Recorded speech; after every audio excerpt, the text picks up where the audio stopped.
அடுப்பு ஆன் பண்ணி ஒரு கடாயை அடுப்பில் வச்சுட்டு அப்படியே நேற்று நான் காலிஃப்ளவர் வதக்கின அந்த எண்ணெயவே சேர்த்துக்கிட்டு என்னது சிக்கன் டேஸ்ட்டில் தான் வரும்.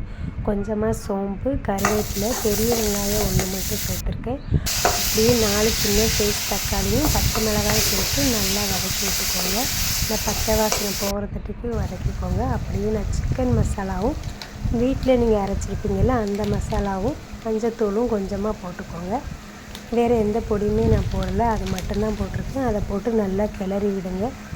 அப்படியே அந்த பொடி பச்சை வாசனையெல்லாம் போகத்தட்டிக்கு நல்லா கிண்டி விட்டுக்கோங்க. இதுக்கு மசாலா கண்டிப்பாக முக்கியம். இந்த மசாலா நான் தேங்காயும் நிலக்கடலை பருப்பும் அது 2 மட்டும்தான் சேர்த்து அரைச்சிருக்கேன்.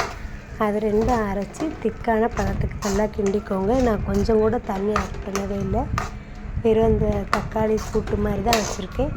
அதோடு அதையும் நல்லா கிளறி விட்டு அந்த வாசனை போகத்தட்டிக்கு கிளறிட்டு அப்புறமா நீங்கள் அந்த மிக்ஸி ஜாரை அலசி அந்த தண்ணியும் சேர்த்து நல்லா கிண்டிக்கோங்க.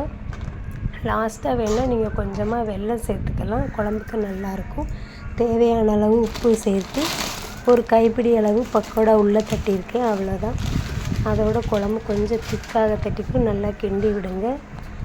சாப்பிட்டு பாருங்கள் எப்படி இருக்குன்னு உங்களுக்கே தெரியும். எனக்கு இந்த குழம்பு ரொம்ப பிடிக்கும். அதோட லாஸ்ட்டாக மல்லி இலை தூவி திக்காக இறக்கி நீங்கள் கொஞ்சமாக சாப்பிட்டு பாருங்கள், சூப்பராக இருக்கும். உங்கள் ஃபேமிலிக்கு கொடுங்க. Bye friends.